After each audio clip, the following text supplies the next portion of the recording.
তানজিম সাকিবকে পেতে এবার রীতিমতো হুমড়ি খেয়ে পড়ছে সিপিএল এর দল গায়ানা ওয়ারিয়র্স। গ্লোবাল সুপার লিগে খেলতে ইতিমধ্যে বিশাল অঙ্কের অর্থ প্রস্তাবও করেছে ফ্র্যাঞ্চাইজিটি।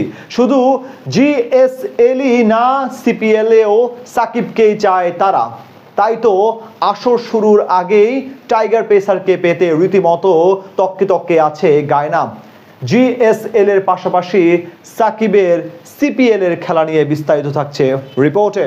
কেউ আমাকে সহজে খেলবে বিষয়টা মানতে পারি না। মাঠের বোলিং আগ্রাসন নিয়ে সম্প্রতি এমন মন্তব্যই করেছেন জাতীয় দলের আগ্রাসী পেসার তানজিম হাসান সাকিব।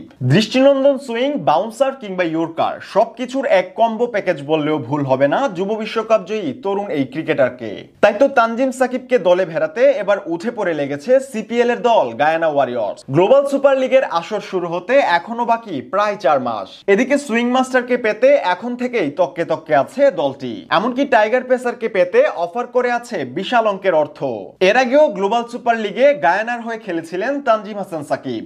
সেবার জিএসএল এর আসর বাজিমাত করেছিল বাংলাদেশি দল রংপুর রাইডার্স। সোহান সম্মদের আগ্রাসনে রীতিমতো কাবু হয়েছিল বিশ্বের নামি দামি ফ্র্যাঞ্চাইজিগুলো। ফলশ্রুতিতে চ্যাম্পিয়নের তকমার সাথে সাথে বৈশ্বিক কোন লিগ থেকে প্রথম শিরোপা জিতে বাংলাদেশি ফ্র্যাঞ্চাইজিটি। গেলবারের সেই আসরে সাকিব যদিও রংপুরের সদস্য ছিলেন না, তারপরও পুরো আসরেই চোখ ধাঁধানো বোলিং আগ্রাসনে নজর কেড়েছেন গায়ানা ওয়ারিয়র্সের এই টাইগার পেসার।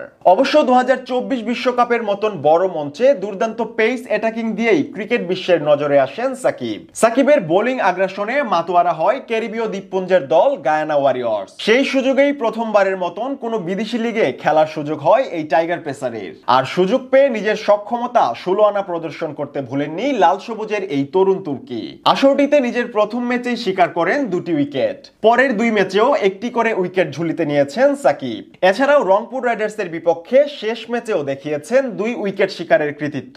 4 ম্যাচে কেবল 6 উইকেট নয়, বরং বোলিং ইকোনমিতেও তাক লাগিয়েছেন টাইগার পেসার। পেস বোলার হওয়া সত্ত্বেও ওভার প্রতি মাত্র 6 রান করে দিয়ে প্রশংসা কুড়িয়েছেন দলটির। তাই তো এবারও বাংলার পেস রত্নকে নিয়ে আগ্রহের কমতি নেই ফ্র্যাঞ্চাইজিটির। কেননা চলতি বছরেই মাঠে গড়াবে গ্লোবাল সুপার লিগের দ্বিতীয় আসর। আগামী 8 থেকে 18 জুলাই পর্যন্ত আসরের সবগুলো ম্যাচই অনুষ্ঠিত হবে গায়ানার প্রভিডেন্স স্টেডিয়ামে। তাই তানজিম সাকিবকে এবারও নিজেদের পেস অ্যাটাকের অন্যতম হাতিয়ার হিসেবেই গণ্য করছে গায়ানা ওয়ারিয়র্স। এদিকে জাতীয় দলের কোনো ব্যস্ততা না থাকলে গায়ানার জার্সি গায়ে জড়ানোর বিষয়টি দলটিকে ইতিমধ্যেই নিশ্চিত করে রেখেছে সাকিব নিজেই। শুধু গ্লোবাল সুপার লিগের জন্যই নয়, টাইগার পেসারকে ক্যারিবীয় লিগ সিপিএল এ খেলার জন্যও দলে ভেড়াতে চায় ফ্র্যাঞ্চাইজিটি।